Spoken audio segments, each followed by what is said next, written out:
सियालकोट वाक़े में मरकजी मुल्जिमान समेत 112 अफराद गिरफ्तार।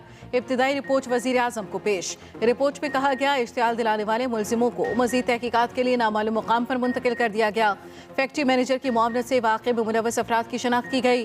पुलिस को दिन 11:26 पर वाक़े की रिपोर्ट हुई, लेकिन वो ताख़ीर से पहुंची।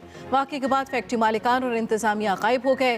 तहकीकात के लिए पुलिस ने CCTV फुटेज कब्जे में लेकर स्पेशल टीम तश्कील दे दी। फुटेज की मदद से मुल्जिमान तक पहुंचा जा रहा है।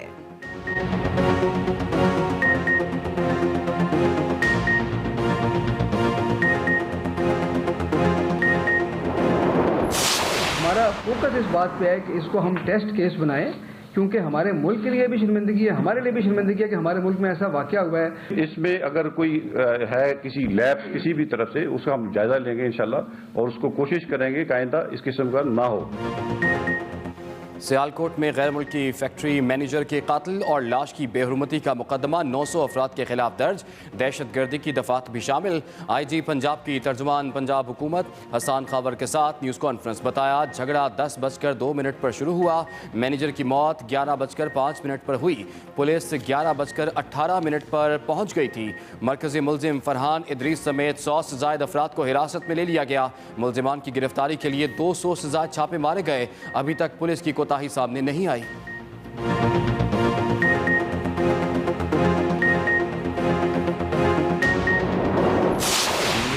उनकी फैमिली से रब्ता किया है थ्रू दी श्रीलंकन गवर्नमेंट, और हमारी कोशिश होगी जो उनकी फैमिली की ख्वाहिशात हैं उसके मुताबिक हम आगे बढ़ें।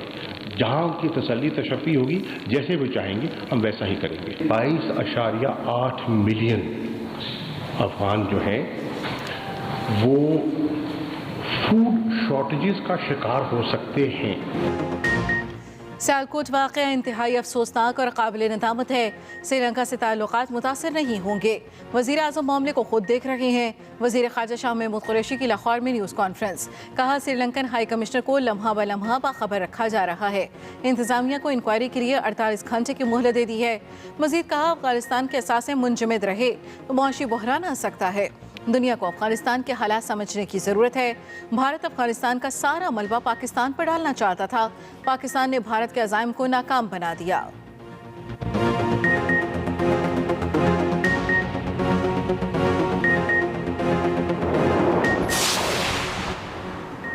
पाकिस्तान में मुश्तइल हुजूम की जानिब से श्रीलंकन शहरी के कातिल की खबर सुनकर अफसोस हुआ। श्रीलंकन वज़ीर आज़म की ट्वीट कहते हैं, मेरी हमदर्दी और दुआएं लवाहिकीन के साथ हैं। श्रीलंका के आवाम को इस बात पर यकीन है कि वज़ीर आज़म इमरान खान वाक़े में मुलव्विस तमाम अफराद को सज़ा देकर इंसाफ करेंगे।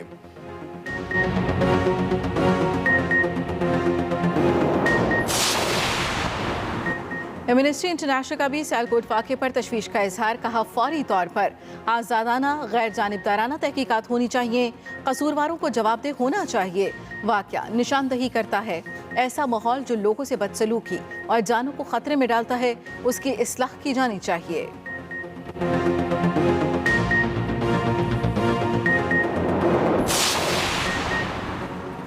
हमने मुआशरे में टाइम बम लगा दिए हैं। इन बमों को नकारा ना किया तो वो फटेंगे ही, और क्या करेंगे। वफाकी वज़ीर इत्तलात फवाद चौधरी का सियालकोट वाक़े पर रद्द-ए-अमल ट्वीट किया, वक्त रेत की तरह हाथों से निकल रहा है, बहुत तवज्जो चाहिए। वज़ीर मुमलिकत फ़ारूक हबीब ने कहा कि सियालकोट वाक़े से पूरी कौम का सर शर्म से झुक गया। किसी को नाहक किसी की जान लेने की इजाज़त नहीं दी जा सकती। हुर्मत रसूल के मामले पर रियासत पूरी दुनिया में लड़ रही है।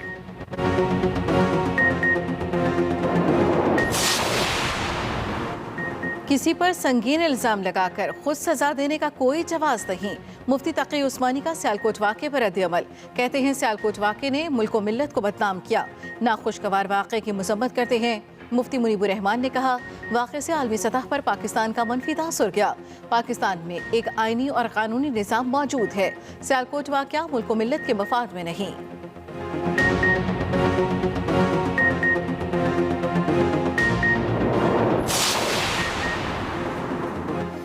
वकील अपना काम करने की बजाय जज से बदतमीजी करते हैं। वकील को पता होना चाहिए कि अदालत के सामने कैसे पेश होना है।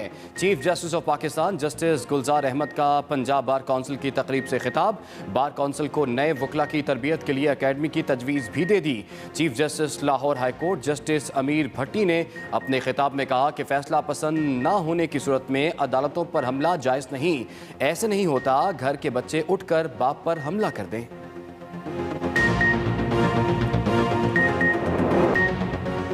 स्पीकर सिंध असम्बली आगा सिराज दुरानी को इस्लामाबाद के एहतसाब अदालत में पेश कर दिया गया। नैब रावलपिंडी की जानिब से राहदारी रिमांड की दरखास्त। अदालत ने 2 रोज़ा रिमांड दे दिया। दुरानी समात आगा सिराज दुरानी ने अदालत से कहा इन्हें कहें जल्दी कराची भिजवा दें। नैब प्रोसिक्यूटर ने जवाब दिया आगा सिराज दुरानी को पहली दस्तयाब फ्लाइट से कराची मुंतकिल किया जाएगा। नैब ने आगा सिराज दुरानी को गुज़श्ता रोज़ हिरासत में लिया था। सुप्रीम कोर्ट ने आगा सिराज दुरानी को नैब के सामने सरेंडर करने का हुक्म दिया था।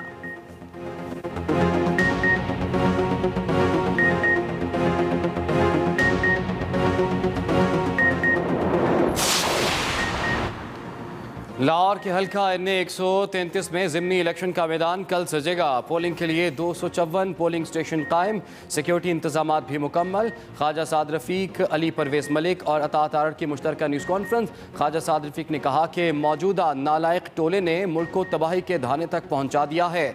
नून लीग का पीपल्स पार्टी से कोई मुकाबला नहीं।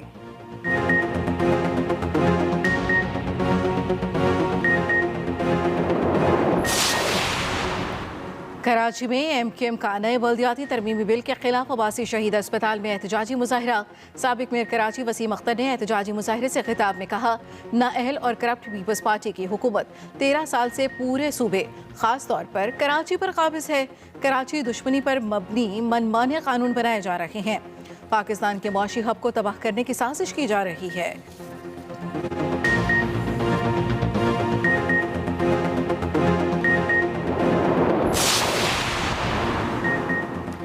PTA रहनुमा खुर्रम शेर जमान की सूबा सिंध में 6 माह के लिए गवर्नर राज की तजवीज़। मीडिया से गुफ्तगू में कहा कि सिंध हुकूमत एक गैर मुंतखब मेयर को कराची के शहरियों पर मुसल्लत करना चाहती है।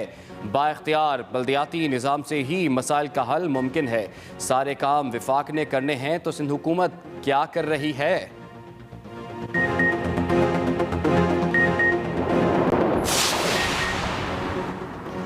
कराची शहर कचरा कुंडी में तब्दील। सिंध हुकूमत बल्दियाती मुलाजमीन की हड़ताल खत्म कराने में नाकाम।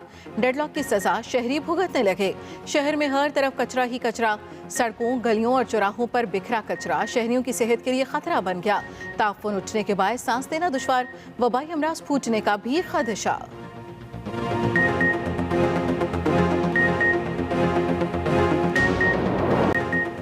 लाहौर आज भी दुनिया के आलूदा तरीन शहरों में पहले नंबर पर। भारतीय शहर दिल्ली दूसरे, कोलकाता चौथे, कराची 8वें नंबर पर।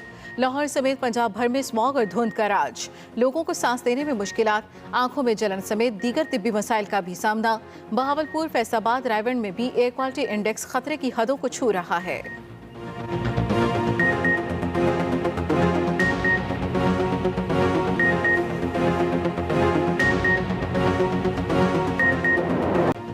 कातिल डेंगू मच्छर के वार।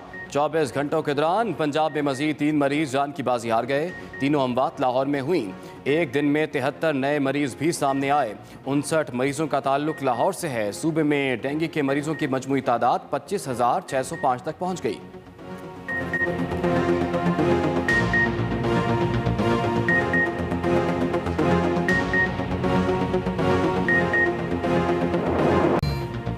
मुल्क में कोरोना से मजीद 8 अफराद जाँ बहक। 24 घंटे में 431 नए केस रिपोर्ट। मुस्बत केसेस की शरह 0.91% रिकॉर्ड की गई। दूसरी जानिब पेशावर में 50 साल से ज्यादा उम्र के शहरियों की कोरोना बूस्टर वैक्सीनेशन का आगाज। हयाताबाद मेडिकल कॉम्प्लेक्स में बूस्टर वैक्सीन मुफ्त फराहम की जा रही है।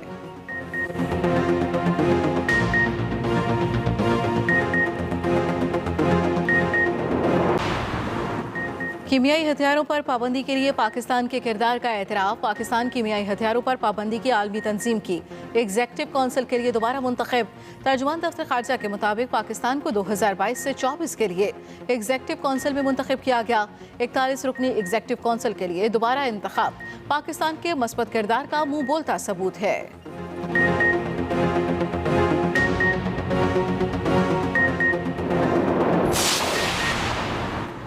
टैक्स छूट खत्म करने की तजवीज़। LPG डीलर्स ने 10 दिसंबर से हड़ताल का ऐलान कर दिया।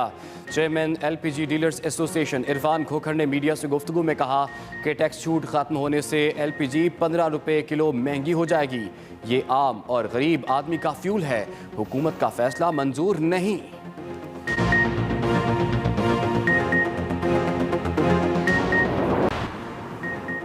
नौजवानों को खेलों की सहूलियात फराहम करना वलीन तरजीहात में शामिल है।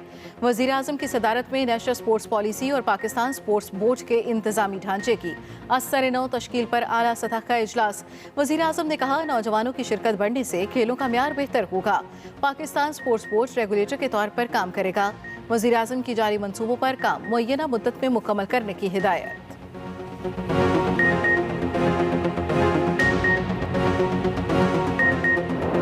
अभी आगाज में आपको लिए चलेंगे लाहौर, जहां पर मुस्लिम लीग नून के सदर शहबाज शरीफ न्यूज़ कॉन्फ्रेंस कर रहे हैं। तो वो सफ़ा हस्ती से मिट गए और जिनका राज मशक़ वस्ता में था, यूरोप में था, वो हर चीज़ गवा बैठे। और करीब में आप देखें कि सोवियत यूनियन एक अमेरिका के बाद दूसरी माइटी मिलिट्री पावर थी और वो एटमी ताकत भी थी और है, और उनकी मिलिट्री मशीन अमेरिका के बाद सेकंड टू नन थी। लेकिन वो भी वहाँ पर जो माशी बोझ आया, माशी तबाही आई, तो उनकी दिफाई कुव्वत नहीं बचा सकी सोवियत यूनियन को, और USSR तहील हो गया और आज रशिया है।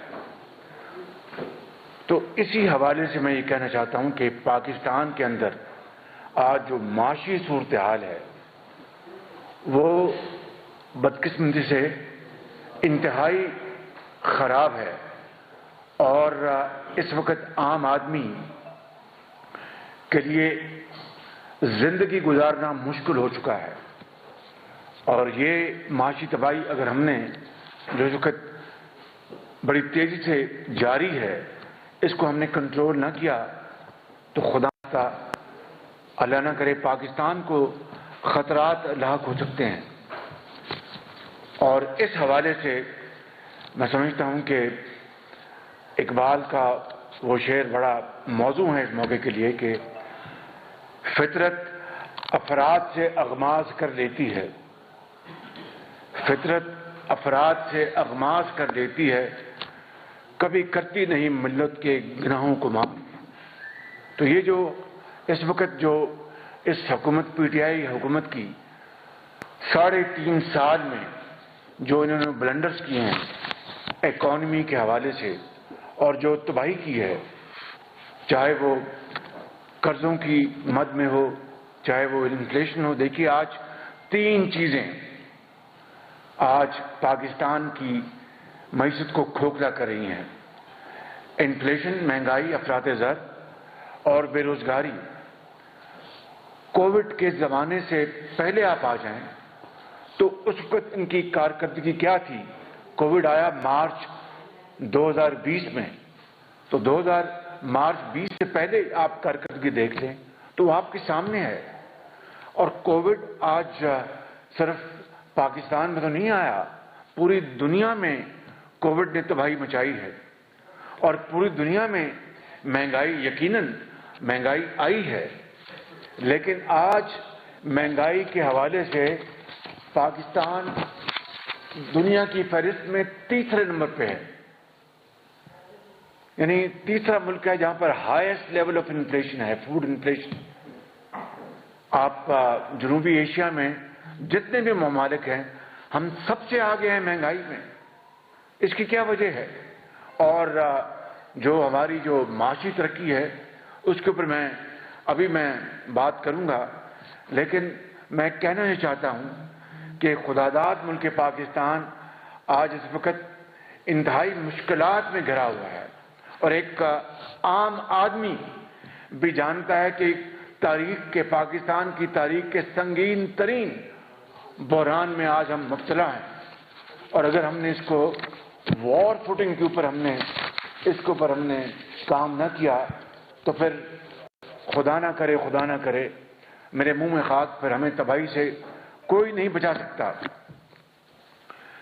मैंने बतौर PMLN के सदर के, बतौर लीडर दी ऑपोजिशन, मैंने पार्लियामान में मैंने पूरी तरह इन खतरात का जिक्र किया, पूरी ऑपोजिशन ने जिक्र किया और हुकूमत को बताया कि आप होश के नाखून लें और खुदारा आप गरीब आदमी के लिए उसके ऊपर तवज्जो दें। जो बड़े बड़े बिजनेस हाउसेज हैं वो तो जिंदा रहेंगे इंशाअल्लाह, उनकी आप फिक्र ना करें। आप आम आदमी जो करोड़ों में बसते हैं उनकी रोटी दाल और दवाई का इंतजाम करें, मगर उनके ऊपर जू तक न देंगी। हमने मुतहद्दा अपोजिशन और PDM के प्लेटफॉर्म पे भी इसकी भरपूर हमने आवाज उठाई और जो कौमी काविशों के जरिए हुकूमत को पूरी तरह मुतनब्बे किया, लेकिन मैंने इस तरह कहा कि वो ये तल्ख बातें सुनने की आदी नहीं है और जब ये बातें की जाएं तो फिर जो उनका मंत्रा है वो आपके सामने, वो जुबान पर अल्फाज नहीं आते कि वो जो बातें करते हैं और लग इल्जामात और फिर गाली गलोच तक मामला शुरू कर देते हैं।